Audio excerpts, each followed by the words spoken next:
Will a so-called independent review of IRAC actually lead to needed change? Or is Premier Lance hunting the issue down the road with potential of a provincial election preempting any potential action? It's edition 8 of Myers and MacNeill because life is local. We tackle this issue, plus bond rating agencies are getting angsty with provincial finances. The Premier cries foul over a green energy bill, and Stephen takes us inside the rail to a more effective question period. It's a busy episode. Let's get chatting. I'm going to Stephen Myers. Welcome to edition 8 of Myers and MacNeill because life is local. Politics, the never-ending conversation on PEI. How are Yeah, you doing this week? good. Two more of these and I'll have all my stamps. Just putting you on notice. Yes, no, yes, and no. Stephen, the big news this week, I guess, the IRAC review. Is it the right thing to do? Are the right people involved? Will it be effective? Yeah, it was like, I think the first thing I kind of questioned the timing of it. It was probably the right thing to do a year ago. And it's not that it's not the right thing to look at IRAC or make changes. It's that nobody's paying attention to the legislature. And I know politicians don't know this because having been one, we all like to think that everybody knows what we had for breakfast, but lobster fishing's going on here. The weather's good. School's starting to wind down.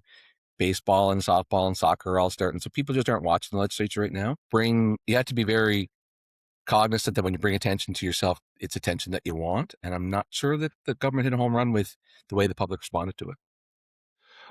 I think, look, I'm not sure we need a review. We know what the issues are, and it starts with patronage.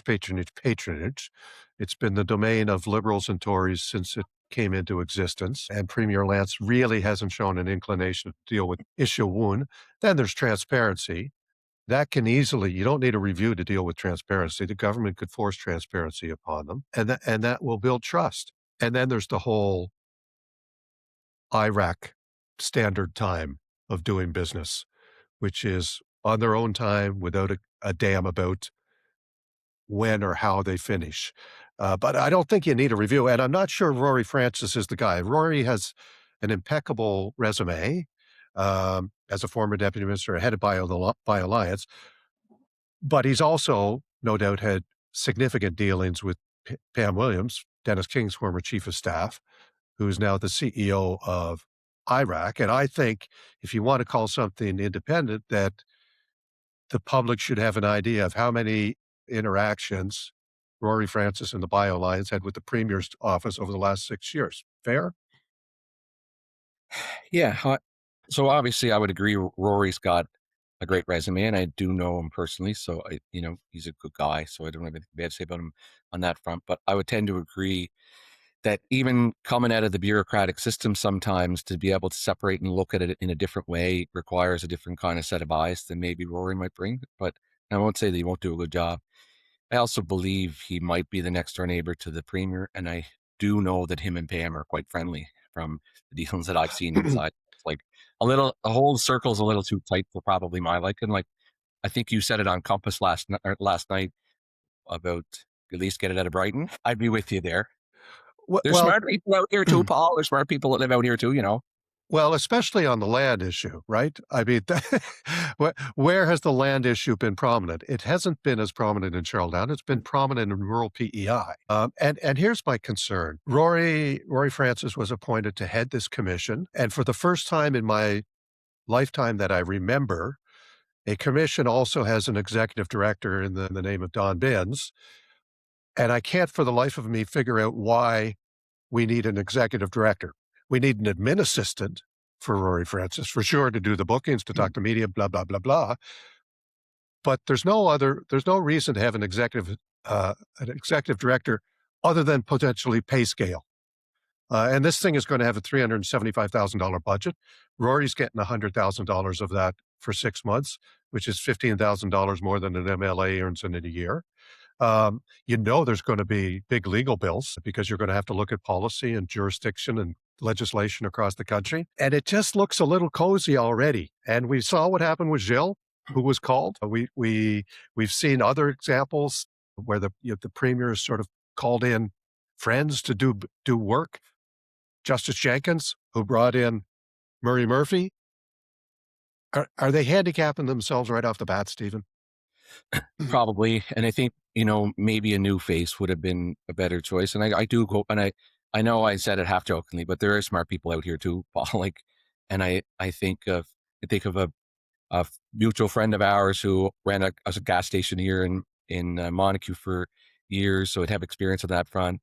Does some work for the Montague Town Council on one of their development committees, so has a great understanding of development and that what gets in the way. Like, just because he's not a big name on the streets of Brighton doesn't mean that I think somebody like that could do an excellent job. But there's hundreds of people like that across the island who could pick this up and take it with real life experience that could really expose the weaknesses that in the IRAC system.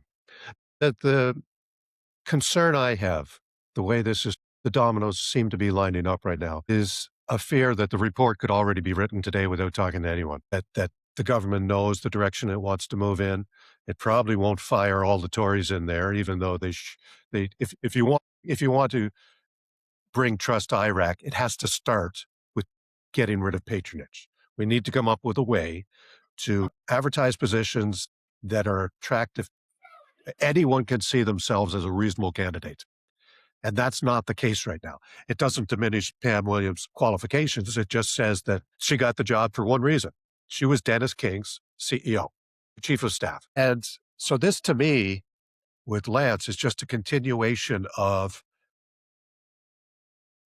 what we've seen from him, which is trying to convince us that leadership is building more bureaucracy and less action. Yeah, I think just from what I hear on the ground, people want action on the IRAC file, and they don't view this as action. They view it as a stall tactic and a way to leg it out. And back to my comments last week about an election, it would indicate to me that they're seriously considering an election, because there's no way in hell they're going to drop this before a writ. There's no way that they're going to drop, because it's going to say no. I do agree it says nothing. And I'll challenge you to this when we're done today. Take the IRAC website, take the act that drives IRAC and the issues as you see them, and put them in ChatGPT and ask it for a solution, and you'll have a solution before lunchtime today. And it'll be better than one that somebody who's going to spend months and months. And I'm not even joking. Like, it will absolutely, like, because the solutions, in my opinion, are quite simple. What solutions would you deliver? I think you have to hive some of the stuff out of it. Like, what, like, we're doing this gas thing. Like, it doesn't even make any sense to me anymore. We have the wrong formula, and we're changing it sporadically. Remember when it used to be like a monthly adjustment, and at least it gave you some consistency in your life? When you have these huge swings, and I get you, the worldwide prices are swinging all over the place, but if that's the case, what protection is IRAC even offering us to begin with? Why don't we just set the law that it can't be higher than New Brunswick's price and let the regulator regulate it? Well, I don't understand how it takes them so long to review moving to the New York benchmark rather than the Charlottetown rack rate. I mean, it's if you can get fuel into Stephenville, Newfoundland, based on New York, you can get it into PEI, and it shouldn't be rocket science. But this is the challenge with IRAC, right? It does things its own way. It moves at its own sloth-like pace, and it is never accountable. So we need to get rid of patronage, and we need to build accountability. Remember the old tourism ad that we had for PEI that said time moves different here? Yes.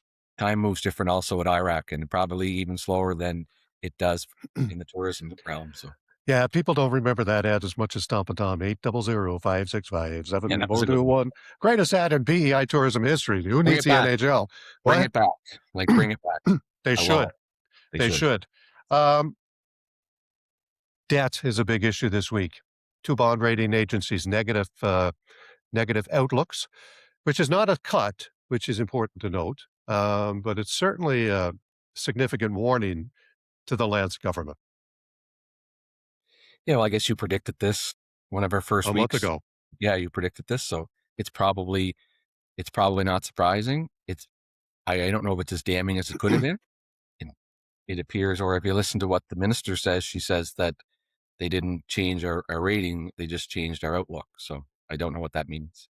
Well, what it means, because I've read both reports, is that neither particularly believes that the Lance government will deliver on its promise to cut the size of government by 5% in terms of expenditures next year.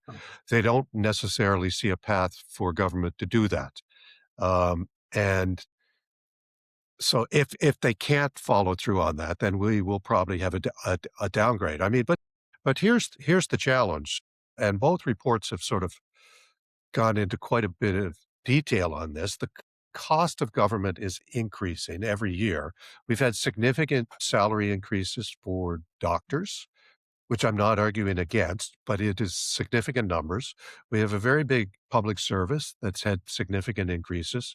We have nurses that haven't had a contract 13 months, and they will be expecting a significant increase, I'm guessing, and they deserve it because right now they're being treated far worse than travel nurses.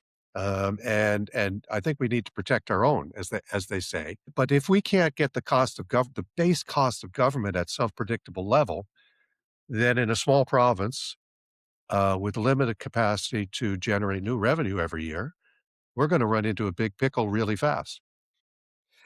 Yeah, well, there's a lot to chew on there. I think I'll start with the nurses. I think, and I said this already on this podcast, that I think we should pay the nurses more. Like, let's not be afraid to pay them what they're worth. And we're convinced now we have a line item for travel nurses in the budget, and that's a solidified item. If that's the case, why don't we take that money and give them the equivalent raise, which will be massive, and we'll attract nurses in from all parts of North America to come work here, and we won't need travel nurses, and we'll have good nurses, we'll have leading nurses in many categories, and then on the second front, government really, there's one thing to pare back and stop spending money and stop investing in things, but there's a whole other avenue where we look at what's our economic development plan. Like, is there a plan on how we're going to develop the economy?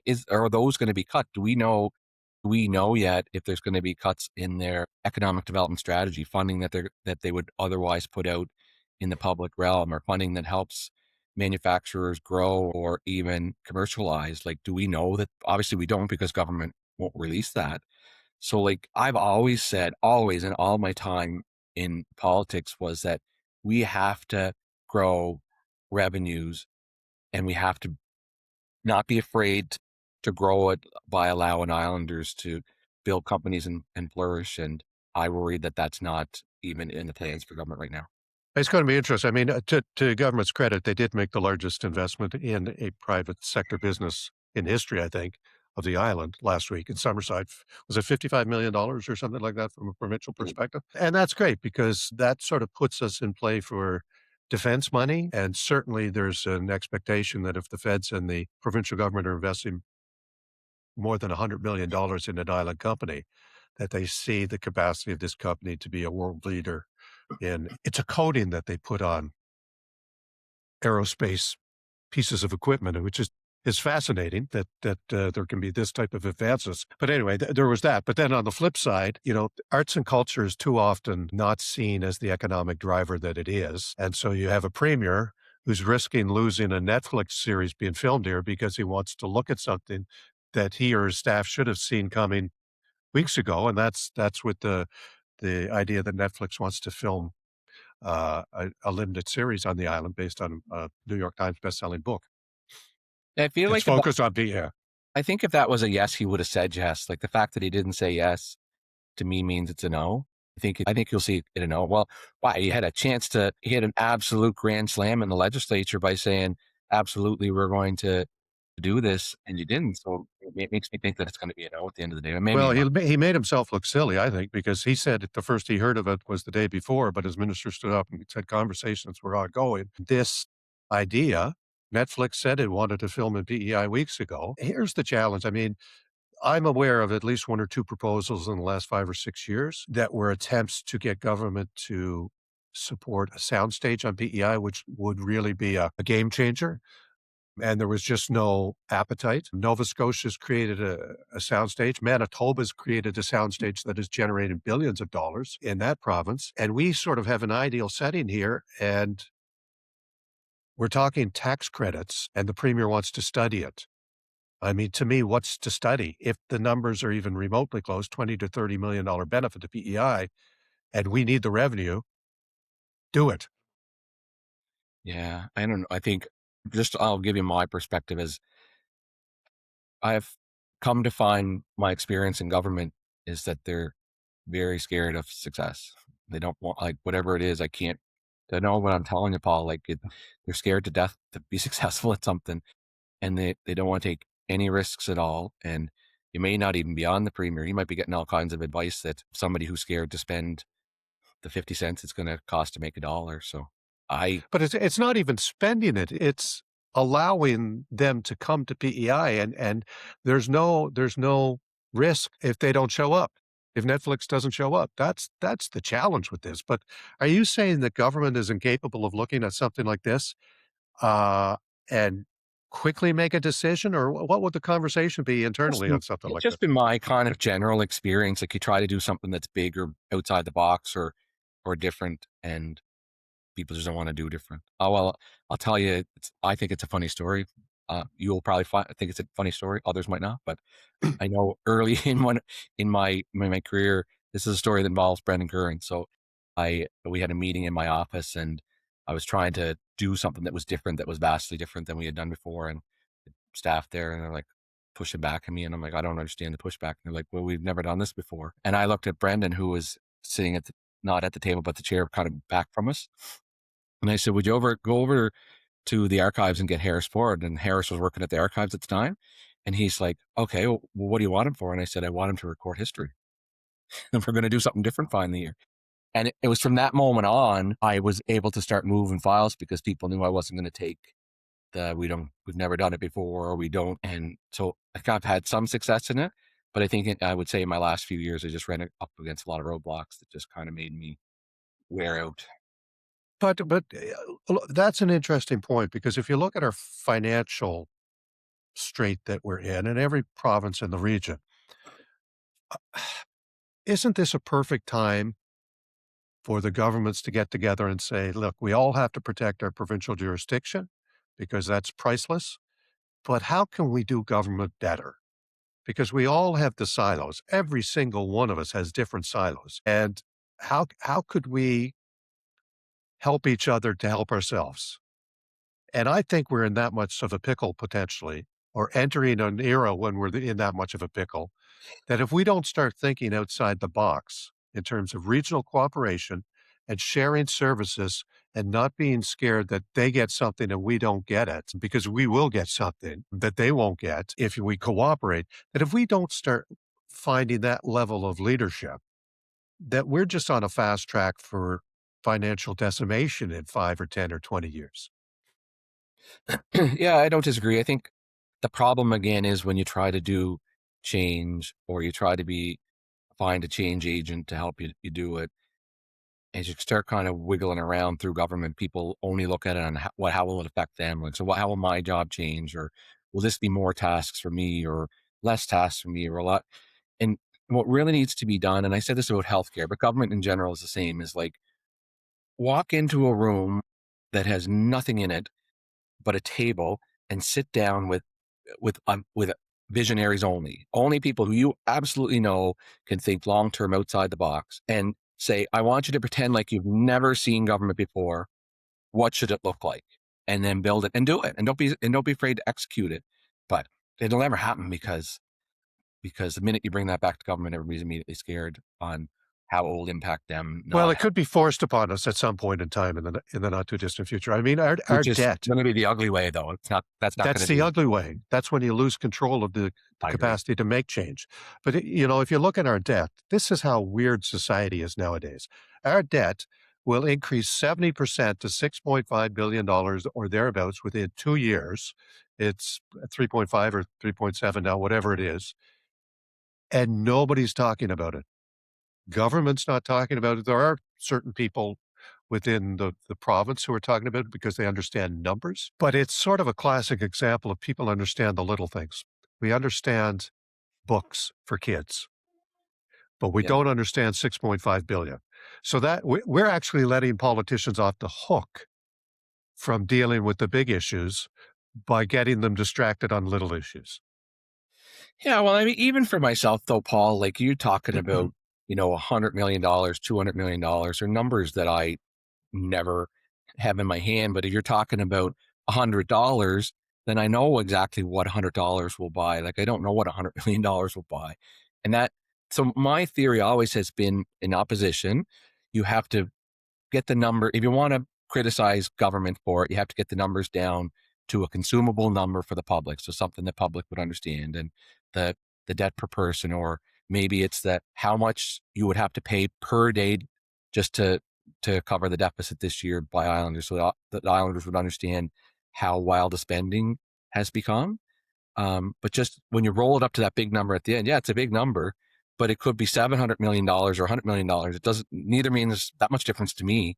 But if you're telling me I have to pay $7 a day or $21 a day, then I know what that means. It's a pack of cigarettes You, a day. Jesus, is that what a pack of cigarettes is nowadays? Probably. I don't know. I don't smoke. Holy moly. I wish I could smoke. I used to smoke. I love smoking, but I can't smoke Same here. anymore. I loved it. I loved it. I will never do it again, but I absolutely loved it. Listen, let's segue into the Tories. You called it last week would defeat Peter Bevan Baker's Maritime Electric bill, but it was an interesting way in which they did it. Yeah, well, I guess I'll start with the the bill. Like, if the Tories do actually bring a bill back, like they say they're going to, it won't be a whole lot different than that. It'll be a quite similar bill to that. So I was a little like I couldn't understand how aggressive the premier became over, particularly in question period, when if he intends to do this, which I'm not convinced he will do, then the bill won't look a ton different than this. What surprised me was sometimes in politics it's cojones and it's also very short memory. Rob Lance accused Peter Bevan Baker of basically political showboating. He said his bill was rushed, there was no consultation, it would raise rates on islanders, and he could not support it. What Rob Lance didn't mention was at the start of the third debate in the leadership contest, when it looked like he might actually lose the leadership, he pulled out of nowhere. I mean, nowhere. It was never mentioned that the first thing he was going to do this fall was bring forward maritime electric legislation that basically promised to do what Peter Bevan Baker's legislation did. Was Peter playing politics a little bit? Yeah, but so was Rob Lance, and he did it to win the party leadership, and he had no qualms about doing to win the party leadership, and he's backed away from it. And the other qualifier here is, I don't know if you had a chance to read it or not, but the letter from Jason Roberts to the premier. Oh, I didn't read it. It was a fairly interesting letter. Now, Jason Roberts, the CEO of Maritime Electric, and Maritime Electric is a subsidiary of Fortis, and Fortis is a publicly traded company. None of that background was mentioned in the letter, but the tone and the implied message of the letter was, don't mess with our business model, you know? And I get it, but it sort of proves what a lot of islanders are saying about Maritime Electric is you're not accountable to islanders. You're accountable to shareholders. And the fact that they wouldn't even meet with Peter Bevan Baker, according to Peter Bevan Baker, to discuss his bill is also telling. Because if the corporation wanted to be open about change that people are calling for, they would at least meet with him. Peter Bevan Baker isn't new to the game. He's got credibility, street cred. Do you think the premier wins when he does stuff like that? No, no, absolutely not. Absolutely not. And I mean, often Maritime Electric gets made the villain, and I might have done a little of that myself but I always had a good relationship with Jason Roberts. And I mean, you're very right when you say they answer to shareholders. Their model is they have a business model that they follow. And so I don't fault them for trying to follow their business model. The blame really rests at government, because government can change this. And I think that if Maritime Electric didn't meet with Peter, I would guess it must have been because the premier had told them he had it handled, or he planned to handle it, so that they didn't feel there was a need to talk to Peter about it. And the idea that rates will go up, rates are always going to go up. So that's the case. That the idea of the bill is that it's to take away the ability to earn just by building out your assets. So do we need diesel-fired generators and PEI? I don't particularly think so. Maritime Electric has government convinced that they need them. And the big part of this is that will get on your rate for eternity. So they'll have a capital rate increase because of this, and they'll earn more money just because they built it, on top of the fact that they sell you power. A bill like that would put more performance-based measures in it, where it's like, what's your reliability? What's your uptime? what's the vegetation management? Like, you get paid for what percentage of vegetation management you did, or whatever performance measure IRAC could put in place for you. So they might say, you know, here's a performance measure that you must meet. And I mean, I met with the folks in Hawaii when I was energy minister, and they have this model, and they said it was the best thing that they ever did, because they did things like requiring the utility to create interconnects. So where it's so hard to get an interconnect into Maritime Electric right now, you basically have to go through the energy corporation to connect to the grid with any utility grade power maker, Explain to us what an interconnect is. just to be able to tie into the grid. So, So you know, Summerside, if you would that want be an example? it, an example would be if you want to build a solar farm, you couldn't plug it in because they wouldn't plug it in for you. You wouldn't be able to sell it because they wouldn't give you a PPA, where a PPA is a power purchase agreement. So what Hawaii did was basically allowed the utility to earn, so put rates up based on the number of interconnects they created in the run of a year, which forced them to go out and find Paul MacNeill, who wants to build a solar farm, and connect them. So it kind of forced them to build interconnects and give them a power purchase agreement so they could do it. So it flipped it on its head, and it became more a distributed model, and it probably gave it longevity, and it certainly spread the money around. Yeah, I mean, I appreciate the detail on that. I think Maritime Electric is a good company. I mean, we all Oh, love the linemen in winter or fall 100%. but the problem is their business model doesn't work for islanders anymore. And that's why Nova Scotia went to an independent energy system operator model that seems to be having some early wins. Yeah, very interesting insight there, Stephen. You have some thoughts on, we'll call it a team dynamic in question period and perhaps lost opportunities.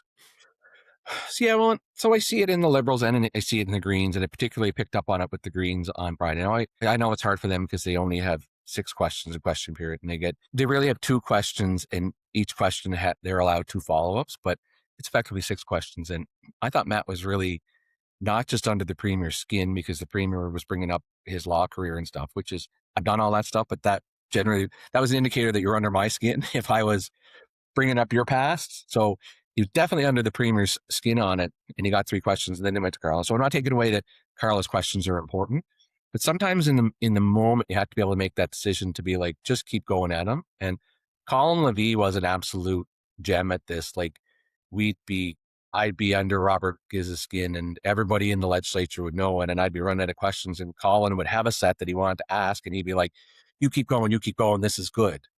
So, and then, you know, and I know, like, Robert and I are friends, but you try to make a matter. You've done it to me, and I've done it to you too. Like, it's just a crazy thing that goes on in politics. But and the Liberals do it all the time. Where I feel like Hal's been really good this session with his questions. He stays on point. He pushes back. He's commanding, like, respect with his questions, and not that the other 3 aren't. I think that there's all kinds of great topics coming up, but sometimes they leave something when I really think Hal has opened it up, and I'm like, why did you leave? And the other thing is, as a listener, you have to learn a new topic then. So if Gord gets up, and I love Gord, he's a great guy. Like, I sincerely like Gord, but I can't. It takes me 5 questions to understand what it is he's talking about, because they're complex things inside often the healthcare system, and it's not that they're not important. It's just harder for me to wrap my head around when Hal had me on the hook and Yeah. laugh. Yeah. And Gord sometimes has a knack for not getting to the point really quickly. Yeah. And he's vague about what question he's asking. So, yeah, really, really interesting insight. Can I just touch on that for a second? Because Sure. there is a skill probably that is completely underrated. I would say that I had it. Ronnie McKinley had it. Richard Brown had it. It's the ability to ask the very, very hard question when you have it. Like, and Liberals don't have anybody there today that they know the thing and they won't say it, and they're nibbling around. And, like, it's hard. It's hard to be sometimes the shooter shooting from a point blank range, but Yeah. also, those are the things that it doesn't necessarily make you more popular, because I don't know if there's ever a time I felt like I was popular, but it definitely drags down the popularity of government, which, we were lucky to get a Dennis King that covered the fact that maybe Stephen Myers didn't have the biggest fans across PEI in the world, and bam, we were government. You Yeah. know? I mean, that's a, a, a great point. Okay. Stars of the week. I'll go first. I know yours is a good one. So Brad Trivers, which may surprise someone, because I said publicly he shouldn't be speaker after he tried to make up his own rules in the Now you're saying legislature. he's the best speaker ever. No, I'm not. What I am saying is that I appreciate Peter Bevan Baker had given a member statement on his power bill that the Tories refused to support. And right in the middle of the statement, Brad interrupted him and was completely sort of the flow was lost. So Brad actually circled back and gave him the opportunity to reread his whole statement. And I thought that was an appropriate thing and a classy thing. And plus, I do sort of like the entertainment value that Brad is bringing to the speaker's chair. We talked about this beforehand. I hope he doesn't wear the Elfwoods outfit at any point in time, Well, he will. but he seems to be enjoying the hat. Yeah, well, and I've said this before. Brad is a genuine guy. Like he's as friendly in person as he seems in those situations. So, like, I think a lot of Brad. So I do think he's a good choice. Mine is Tyler DeRoche, and I think Tyler probably doesn't get enough credit for the great work that he does, particularly in his community. But he had two really good question sets this week, and one was the can fees thing, the hidden fee that's in the cans that's part of this new EPR system that government brought in. And the other is the Summerside sheltering situation and the, the need for more wraparound daytime services and that type of thing. And I think those are two great issues. And I think Tyler did them both quite a bit of justice this week by bringing them forward. So Tyler would be my star of the week. Very good. Stephen Myers, this is episode 8 of Myers and MacNeill because life is local. We are on Spotify, Apple Podcasts, YouTube, peicanada.com. Like us on YouTube. Buy a subscription to local media because we're important. We may not always be right. You may not always agree, but we're important to this island, I think. Great chat today. A lot of insight, Stephen. Yeah, it's Thanks fun. very much. Yeah. Thank you. Have a good one. You too.